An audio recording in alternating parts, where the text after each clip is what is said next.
サッカーワールドカップカタール大会が2022年11月20日に開幕。それに合わせて、なんと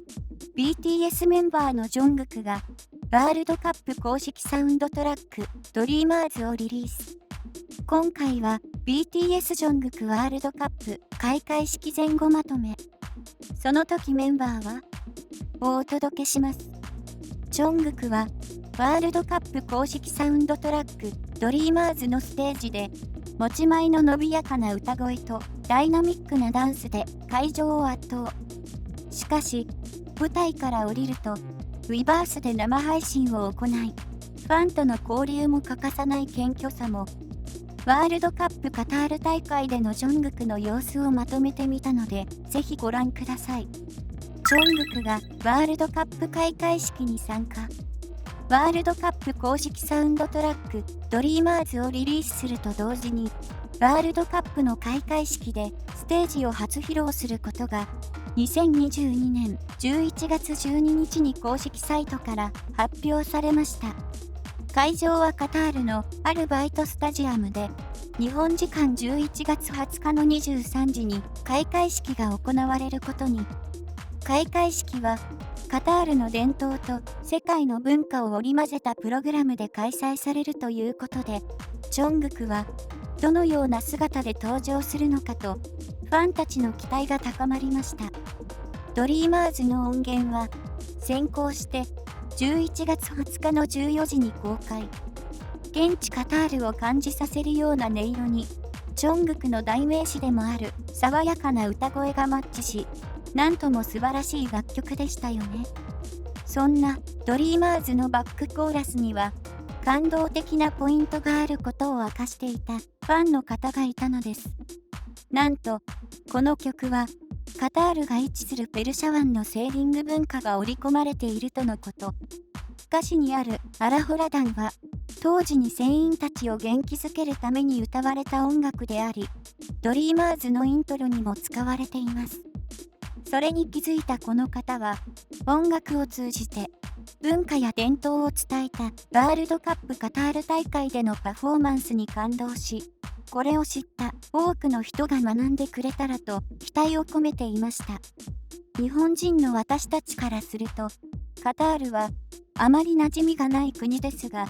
今回ジョングクがワールドカップに参加したおかげで、このように文化を知ることができましたよね。圧巻のパフォーマンスを披露したジョングク。開会式は様々なパフォーマンスが繰り広げられ、アメリカの有名俳優モーガン・フリーマン氏が登場したりと超豪華。そこへ満を持して登場したジョングクに現地を訪れていた観客たちは大盛り上がり、パフォーマンスの途中からカタールの歌手ファハド・アル・クバイシ氏が加わり、2人の共演に会場の熱気は最高潮に。ジョングクは伸びやかな歌声と華麗なダンスでワールドカップを盛り上げていましたよね。このステージに魅了されたのは BTS ファンだけではなく、サッカーファンをも虜に。なんとパフォーマンスを見たサッカーファンから、歌っている人かっこいい。BTS の人だったんだ。BTS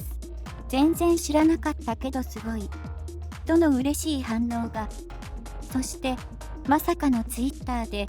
BTS の人というタグがトレンド入り。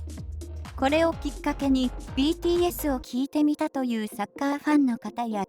同時にワールドカップを見るようになったという BTS ファンの方も多かったといいます。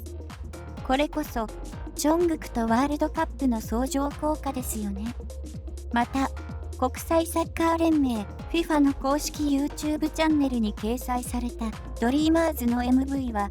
公開直後から1週間も経たずに3000万回に届く勢いで、公開日には世界トレンドにも名を連ねました。その時メンバーの反応は、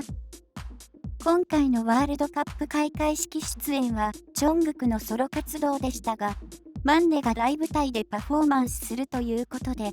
他のメンバーからも熱視線が。ドリーマーズがリリースされると、インスタグラムで紹介したりとお祝いムード。また、シュガ、J-HOPE、RM、テテジミンは、開会式をリアルタイムで鑑賞していたようで、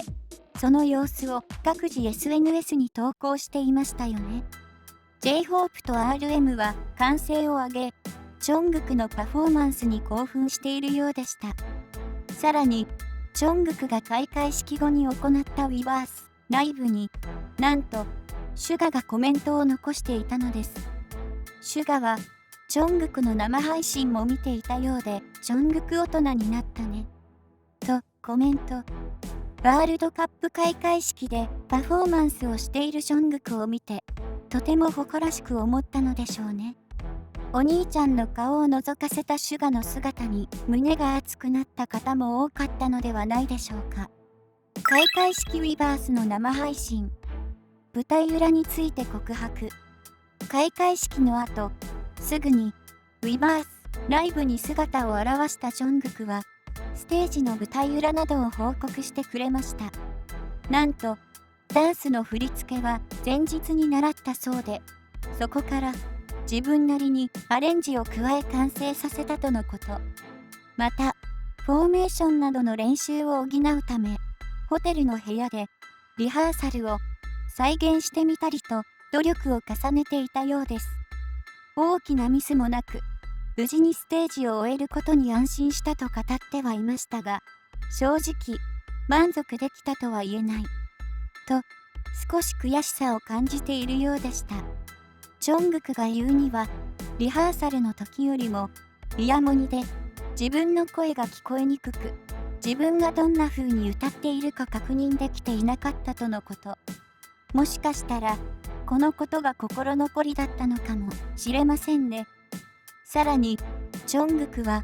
ファンの皆さんのおかげでたくさん力をもらった。メンバーも遠くから応援してくれました。と見守ってくれたファンやメンバーにお礼を言っているシーンも、カタールに滞在している間、多忙だったのにもかかわらずWeverseライブにやってきてくれたジョングクの誠実さを感じることができました。帰国後に空港に姿を現したジョングク。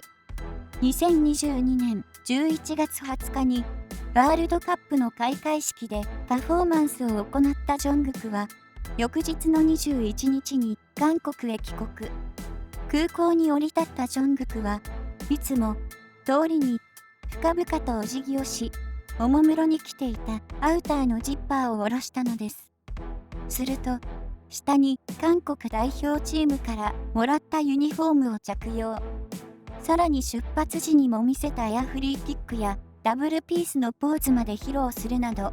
最後までサービス精神旺盛なジョングクでした。このジョングクが着ていたユニフォームは、韓国代表チームを訪問した際にいただいたもので、選手たちとの団体写真が公開されたことで発覚。写真で、ジョングクの隣に写っていたのは、ソン・フンミン選手で、プレミアリーグトッテナムで活躍する韓国サッカー界のスターです。その有名なソン・フンミン選手と並ぶことで、またしてもサッカー界から注目を集めました。訪問した際は、選手たちに迷惑をかけてはいけないと、滞在時間5分という短さで挨拶だけ交わしたのだそう。世界的スターのジョングクに応援されることで、選手たちも力をもらえたのではないでしょうか。まとめ。いかがでしたでしょうか。今回は、ジョングクのサッカーワールドカップカタール大会の開会式に出演したエピソードをご紹介しました。ワールドカップ公式サウンドトラックドリーマーズがリリースされ、さらに同曲で開会式に完璧なパフォーマンスを見せたジョングク。圧巻のステージはファンだけではなくサッカー界や世界中から称賛されました。BTS メンバーのソロ活動はスケールもワールドワイドで、これからも彼らの活躍から目が離せません。